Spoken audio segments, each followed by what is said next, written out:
Hey, welcome to this week's Client Attraction Clinic. Listen, this is the place where we challenge conventional thinking, we cut through the noise, and have real conversations about business, money, marketing, and what it actually takes to build a business with impact.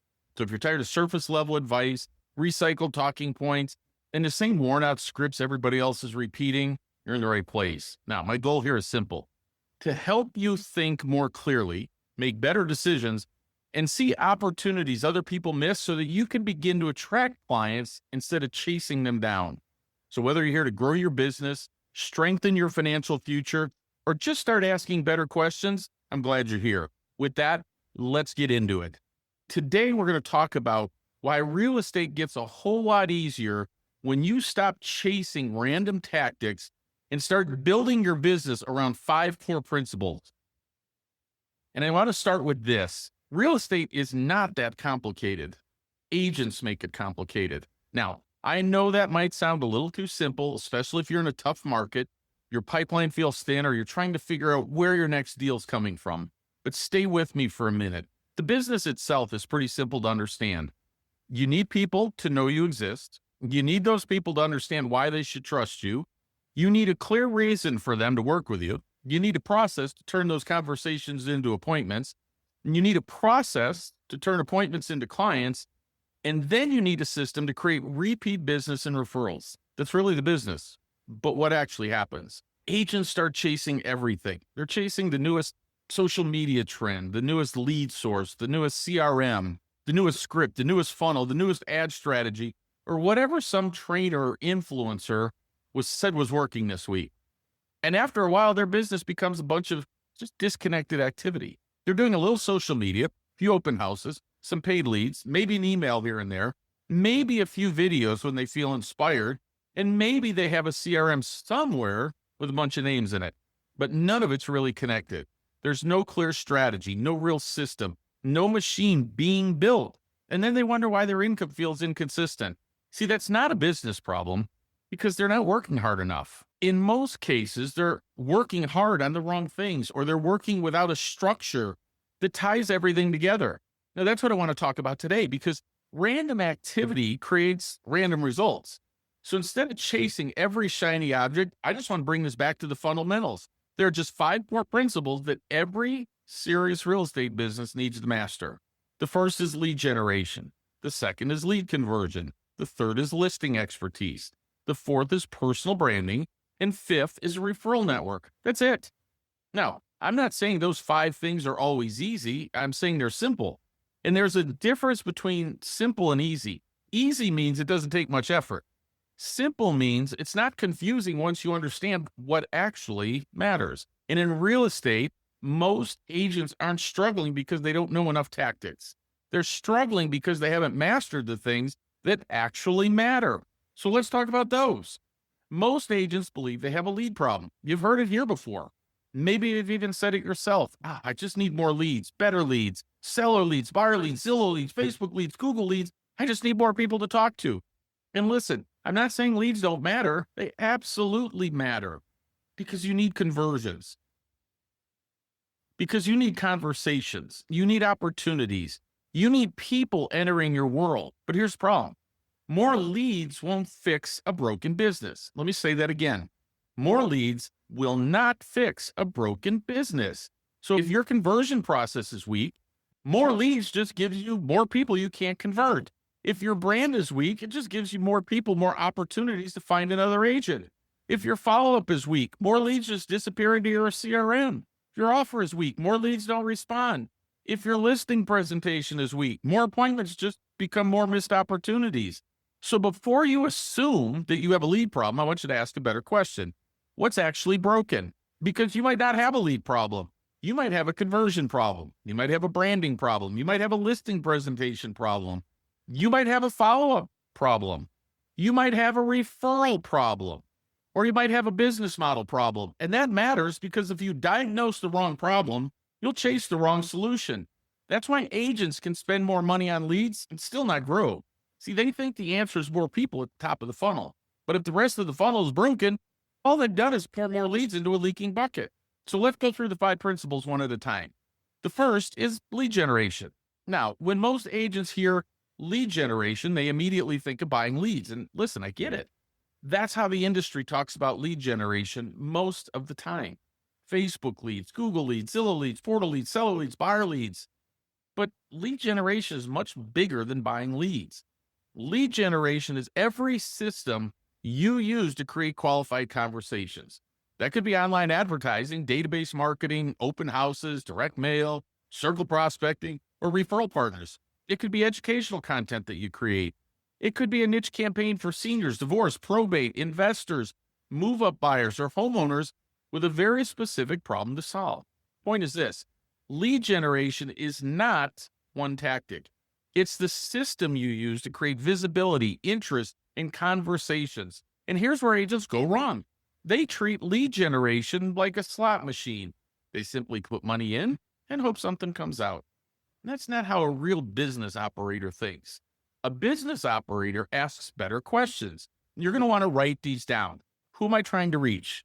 What problem do they have? Why would they pay attention? What message would matter to them? What offer would make them respond? What happens after they respond? How do I follow up? How do I turn that conversation into an appointment? How do I know if the money I'm spending is profitable? See, that's how you think if you're a business owner, not where can I get the cheapest leads? That's by far and away the worst question. The better question is, where can I create qualified conversations at a profitable cost? There's a huge difference. Cheap leads can be very expensive if they never convert, and more expensive leads can be profitable if they turn into closings, referrals, and long-term relationships. So principle number one is lead generation. You need people entering your world. But that leads us to the second principle, which is lead conversion, because leads by themselves simply don't pay you. Conversations don't pay you. Appointments don't even pay you. Clients pay you. Closings pay you. And referrals from happy clients pays you again and again. So lead conversion is where the actual money is made. And this is where a lot of agents struggle. They're so focused on getting more leads that they never slow down and ask the real conversion question. Why would this person choose me? Not why would they choose a real estate agent? Not why would they choose someone for my brokerage? Why would they choose me? That's the question. And if your answer is because I work hard, that's simply not enough. If your answer is because I care, that's not enough either. If your answer is because I know the market, still not enough. See, those things are expected. Nobody hires a professional hoping they don't work hard, don't care, and don't know anything. That's the minimum. Conversion improves when you become more than a commodity. It improves when you have a clear process. It improves when you solve a specific problem. It improves when you can communicate value in a way that the client actually understands. It improves when the conversation is about their outcome, not your resume. Huge mistake. Think about how most agents follow up with leads. It usually sounds something like, are you still looking? Are you still thinking about selling or buying? Do you want me to send you some homes? It's not terrible, but it's also not very compelling. And stop asking yes or no questions. A better conversion strategy gives people a reason to engage. For a seller, that might mean helping them understand how to protect their equity, how to prepare their home, how to create buyer competition, how to compare selling options, or how to avoid leaving money on the table. For a buyer, maybe it's helping them understand payment strategies, cash flow, affordability, debt, or how to buy smarter instead of just buying whatever they qualify for. When you become a problem solver, conversion gets easier. When you're just another agent checking in, conversion is far more difficult. So ask yourself honestly, do you have a lead conversion process, or you just have a reminder to call people back? Those are not the same thing. A real conversion process includes your message, your offer, your follow-up, your questions, your appointment path, your presentation, and your next step. Without all of those, you don't really have conversion. You have improvisation, and improvisation is not a business model. Now, the third principle is building a career around listings. And this is a big one because listings create leverage. Buyers are important. Buyer clients matter, but listings are how you create scale. A listing gives you market presence. It gives you visibility. It creates buyer conversation, creates more seller conversation. It gives you content. It gives you proof. It gives you a reason to talk to the neighborhood.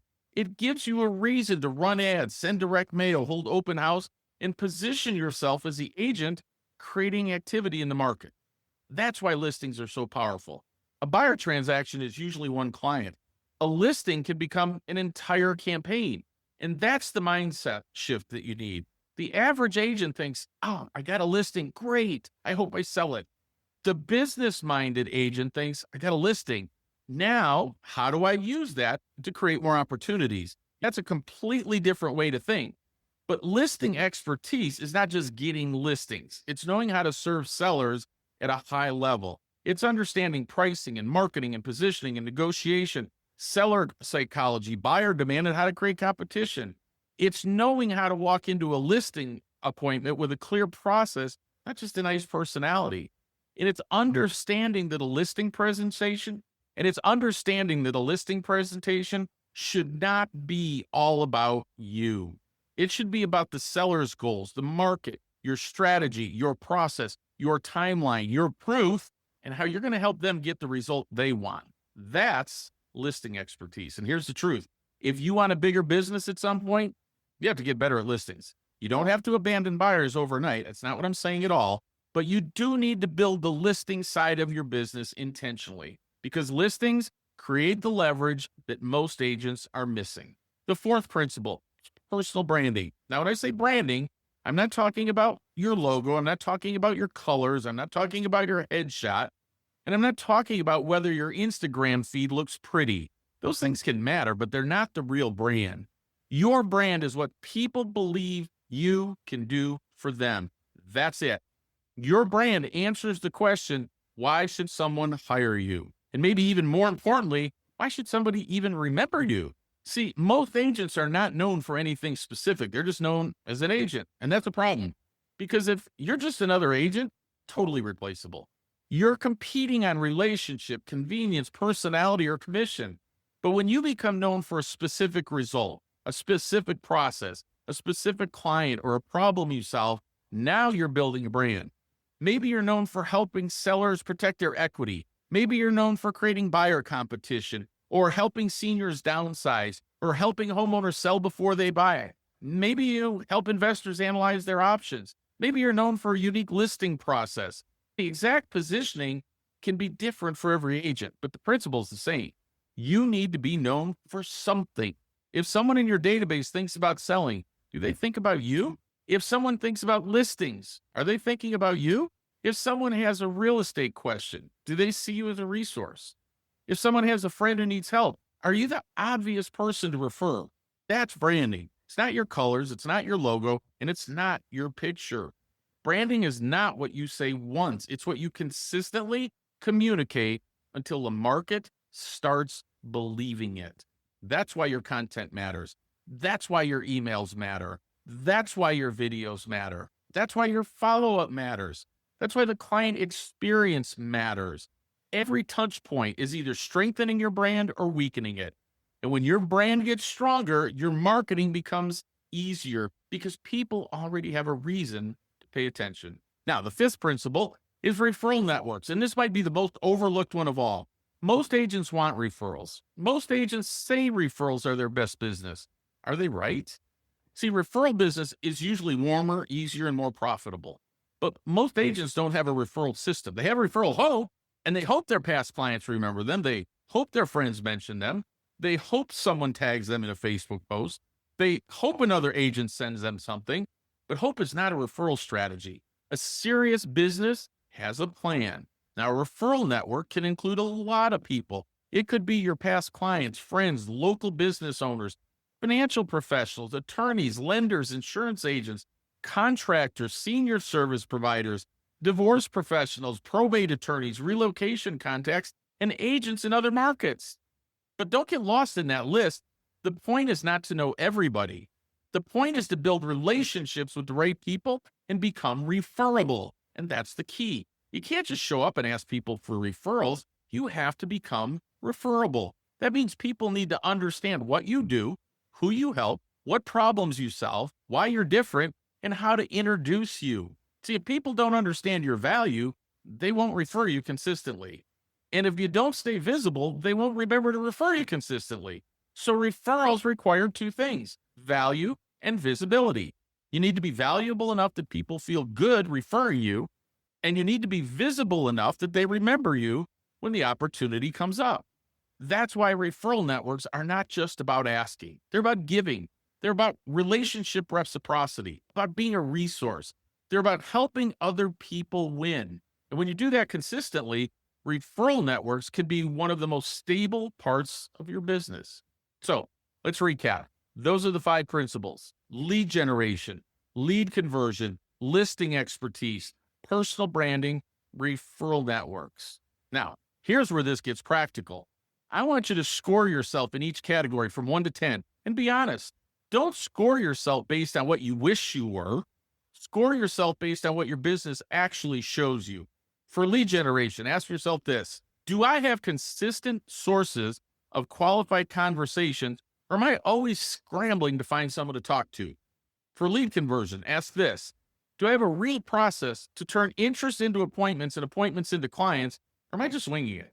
For listing expertise, ask yourself this: do I actually have a listing process and presentation that creates seller confidence, or do I rely too much on personality and hoping they just like me? For personal branding, ask this: am I known for something specific, or am I just another agent in the market? For referral networks, ask, do I have people consistently sending me opportunities, or am I just hoping referrals are going to happen? Now, after you score each area, look at the lowest score, because there's a very good chance that's where your next level is hiding. If your lead generation is weak, that may be why you don't have enough conversations. If your conversion is weak, that may be why you need too many leads to close too few deals. If your listing expertise is weak, that may be why you're not taking enough listings. If your personal brand is weak, that may be why most people don't think of you first. And if your referral network is weak, that may be why your business feels like it starts over every month. Your next level is usually not hidden. It's usually sitting inside the weakest part of your business. And that's good news, because once you identify the weak spot, you can stop guessing. You can stop chasing random tactics. You can stop acting like everything is broken. Sometimes everything's not broken. Sometimes one principle is holding the entire business back. And once you fix that one principle, the rest of the business starts to work easier. When lead generation gets stronger, you have more conversations. When conversion gets stronger, you need fewer leads to close to get more business. When listing expertise gets stronger, you're creating more leverage. When your brand gets stronger, people just trust you faster. And when your referral network gets stronger, your business becomes less dependent on cold traffic and paid leads. But when all 5 work together, that's when the business changes. You become easier to find, easier to trust, easier to refer, easier to hire. That's the whole goal, isn't it? You don't want to be the agent who has to convince every person from scratch. You want your business to create trust before the appointment. You want your content, your process, your referrals, your database, your listings, and your brand all working together. That's when the business gets simpler. Again, not always easy, but simpler. Because now you're no longer asking, hey, what random thing should I do today? You're asking, which of the 5 principles am I improving today? See, that's a much better question. So here's your action step for this week. Score your business from 1 to 10 in each of the 5 core principles: lead generation, lead conversion, listing expertise, personal branding, referral networks. Identify your lowest score. That's where you focus. Not forever, just first, because you don't need to fix everything at once. You need to fix the thing that's creating the biggest constraint. And if you want to take this even deeper, download the free guide, The 15-Hour Client Attraction Method. It'll help you start building a lead generation and follow-up process that turns more interest into appointments without relying on improvisation and hope. Best of all, it can be done in less than 15 hours every week. And that's where smarter growth begins. Now, you can download it at www.15hourmethod.com. That's 15hourmethod.com. So remember this: real estate gets simpler when you stop chasing every shiny object and start mastering the 5 principles that actually drive the business. When you do that, your next level is not hidden. It's sitting inside the weakest of these 5 business principles. Find it, fix it, and you'll start building a business that's easier to understand, easier to control, and much easier to scale. So with that, I'll sign off for the week. Go out and start building your machine. And we'll talk next week.